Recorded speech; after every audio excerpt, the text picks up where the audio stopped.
বাবা প্লিজ তুমি মেয়েটার সাথে কথা বলো না। মেজদা ভাই তুমিও মেয়েটার সাথে কথা বলো না। আমি বরং মেয়েটাকে একটু বাজিয়ে দেখি এক্স্যাক্টলি ও কি চায়। আমি আপনার কাছে হাত জোড় করে ক্ষমা চাইছি। আপনি বিশ্বাস করুন স্যারের এখানে কোনো দোষ ছিল না। আসলে এমন একটা পরিস্থিতি হয়েছিল যে স্যারকে বাধ্য হয়ে চুপ, একদম চুপ। How dare you R!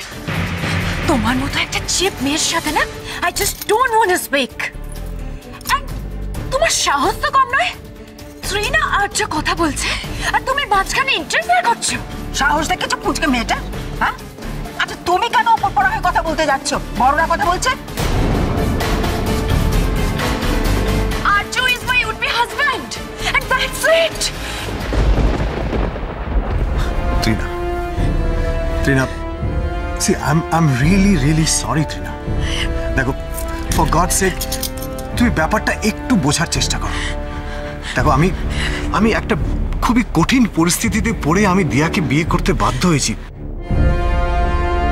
Trina, আমরা এখন হাজব্যান্ড ওয়াইফ।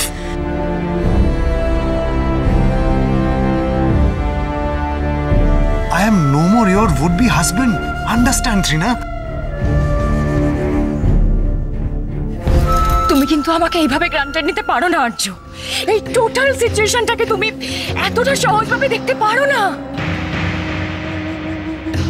আচ্ছা আর্য, তুমি জানতে না বলো আমাদের দুই বাড়ির মধ্যে প্রথম থেকে তো কথাবার্তা সবকিছু হয়েছিল আর্য। তুমি তো জানতে বলো, তুমি জানতে না কিছু। এই শেষ মোমেন্টে এসে কেন এইভাবে ট্রিট করছো আর্য আমাকে? কেন এইভাবে ট্রিট করছো তুমি? তুমি বলো আর্য, কেন করছো? কেন করছো আর্য? বলো না প্লিজ। দাদা ভাই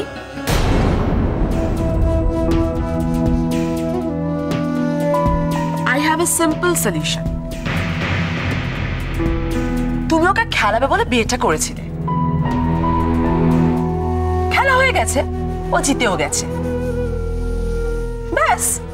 তাহলে তো আর বিয়েটার কোনো প্রয়োজন থাকে না। তুমি বরং এখন ওকে বাড়িতে ফেরত পাঠিয়ে দাও।